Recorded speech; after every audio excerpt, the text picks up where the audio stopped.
What is up, guys? It's Variety or Jacker Drama coming at you with another video today. Today we're going to be talking about networks and networking for a small channel and why I really think it's a bad idea. So time and time again, we always see all these videos on YouTube from bigger YouTubers or even some smaller YouTubers too, talking about partnerships, networks that'll partner small channels. Here's how you can get partnered if you're a small channel. Here's some networks that'll partner you. And I watch these videos and I'm constantly thinking to myself on why they are not good. Like, why do people recommend getting partnered at such a small channel size? Because I think about it this way. If you're a small channel, what is the number one thing you're probably looking from a network?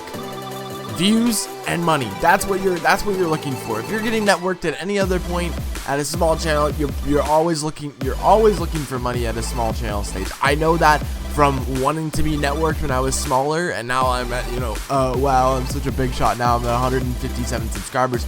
But I realize now, being at the stage that I'm at, that partnering for my channel is not the best thing in the world for me, and I'm going to give you a couple reasons why it's not a good thing for you as well. So let's start with the reason number one, and that is partnerships at a low channel stage are 95% likely to put you in a contract. And the reason why I say 95% and not 100 is because there are a few networks that you could get into that won't partner you if you're at a really low stage.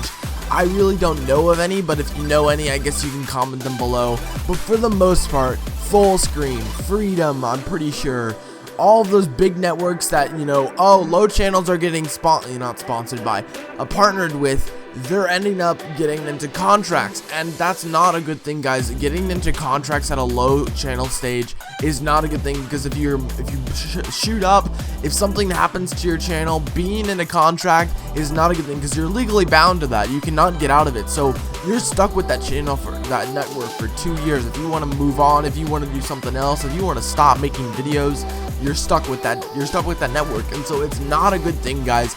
You want to be in a network that does not put you in a lock-in contract, and there are a few of them out there.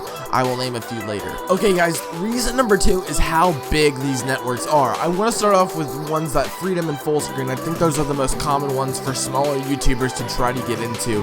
And let me just read you the member count for both of those.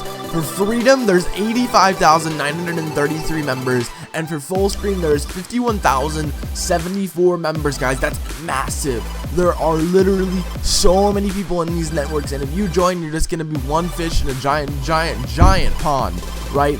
You do not want to put yourself into a network that has tons and tons and tons of members, because the reason why is you're never gonna get one-on-one support. You're never gonna ever get promotion from that network, which is the reason why you join a network. You want to get promotion from it, you want to get security from it, you want to get one-on-one support from this network. But if you join a network called Freedom, there's almost 86,000 members. I mean, there's no way you're ever going to get any type of support from that network. That network is there to take out small YouTubers and make whatever penny they can from their videos. So this is the second reason why I just don't recommend smaller YouTubers with small channels to join a network. And my last reason, guys, is that even if you are ignoring everything else I've said, the lack of support, the lack of, members, there's so many members, everything in it, you're gonna get locked into a contract. If you ignored all that, then the last thing I want to say to you is that you're just not going to be making a lot of money. And here's why.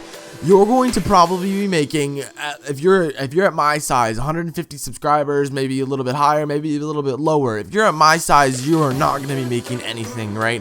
To be even making anything, you have to at least be getting 1,000 views a month, and that 1,000 views is probably going to generate you around $1. Right? So you're definitely not going to be making a lot of money, guys. So if you don't care about anything else, know that you are going to make so little money that joining a network with a contract is such a bad idea. I highly recommend against it, guys. I recommend going for networks that do not lock you into a contract. I really only know one at the time, and that's Curse. I do really recommend Curse. Curse is a really good network. I have not joined any yet, but I think I'm going to try to go for Curse. It's not the only network I would ever recommend. If you're a bigger YouTuber, go ahead and put yourself into a contract if you know you're going to do this for a while. But if you're at my size, do not, and I repeat, do not join a network with a contract. It is the worst idea you could do for your YouTube channel, and it will definitely set you back in the future. So if you did enjoy these tips, even if you wanted to learn how to join a network, please give it a like on this video. Let's share it with other people so they don't fall into the same trap. If you didn't like any of my other content, you can also give this a big thumbs up because that also really helps me out. If you really want to help me out, leave a subscribe, guys, because I post content daily. I really enjoy making videos for you guys. I like to make Call of Duty tips and tricks, Black Ops 3 news, etc, etc. So I post content daily. It's really exciting to see that you guys staying around. Leave a like and a subscribe. My name's iVariety, and I'm signing out, guys. Peace.